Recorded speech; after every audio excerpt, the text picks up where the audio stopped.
Залимхан. Я хотел обратиться за помощью, узнал твое имя, то, что ты помогаешь людям, вот, от своей соседки Юли. Вот, как бы она помогла мне найти как бы в интернете такого человека, который может помочь независимо от религии, нации, как бы, что ты всегда помогаешь таким людям, как я, как бы, которые нуждаются в твоей помощи. Вот. И я бы хотел обратиться за помощью к тебе, как бы, то, что я сирота, как бы, и еще стою на группе инвалидности, как бы. И у меня был человек, который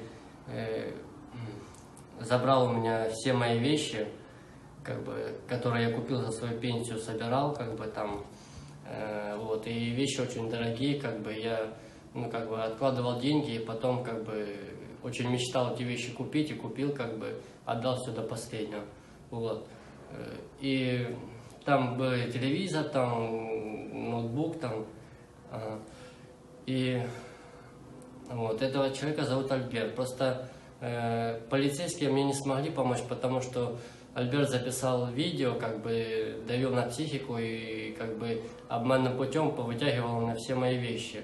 И записал видео, что типа как бы я ему типа сам дарю эти вещи, ну, чтобы типа как бы он подстраховался так, чтобы ему потом никто никаких претензий не мог предъявить, как бы, вот.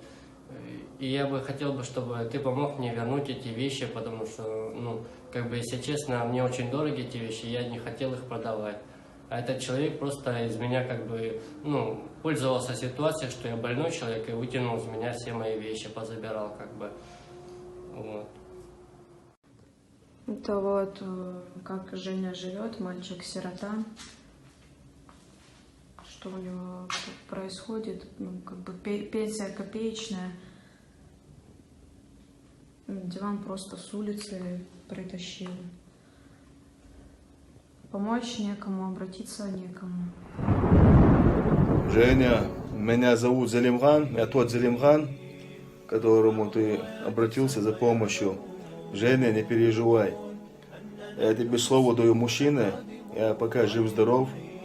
Если бы не карантин был, я тебе слово даю, я уже в Ростове был бы. Просто из-за этого карантина я не могу уехать, но у нас есть очень много друзей везде. Не переживай. Я тебе обещаю, мы постараемся все тебе вернуть, и никто тебя больше никогда не тронет, не переживай. Понял меня? Тебе Залимхан говорит. Все, Женя, не переживай, самое главное, не нервничай. Никого не запускай, чужих людей. Вообще никого не открывай дверь. Кушай, делай зарядку, читай хорошие книги. Скоро мы тебе все вернем, не переживай. С уважением к тебе, Залимхан. Понял меня? Когда пришел, я говорю, идите, смотрите. Он все сам принес.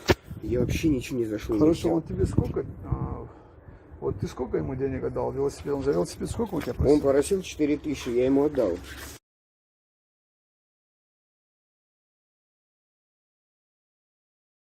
Велосипед, говорит, сам, короче, говорит, стоит, короче, 40 или 60 тысяч, короче. Вот, видите, а он мне говорил, вот 30 стоит. Подожди. Я посмотрел, он 18 А я у него спросил, я говорю, поинтересовался. Я говорю, когда ты сказал, короче, ты озвучил свою цену, он согласился с этим, короче, понял? Да, я сказал 6, короче. Вот. Это только за велосипед, говорит, ты отдал ему 4000, короче, да. Вот. А что ты еще у него? Дальше у нас происходит, он говорит, я то-то, то-то буду продавать. Я говорю, какую цену ты хочешь? Он говорит, телек 4, говорит, колонку 3. Ага.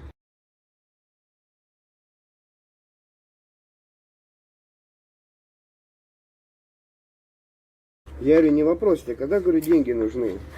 Привет. Привет. Я говорю, тебе когда деньги нужны? Сейчас? Он говорит, нет, мне не надо сейчас давать денег. Мне нужен 10 числа. Это при жене моей было, в 11 часов вечера, она ему Хорошо, ты дал ему эти деньги? Нет, так он уже сказал, 10 числа, говорит, я приду, говорит, 10 числа?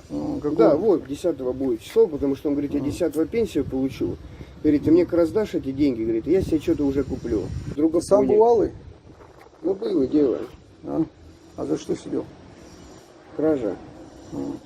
Где сидел? Воровская область. Сейчас давай, короче, поступим так, короче, понял.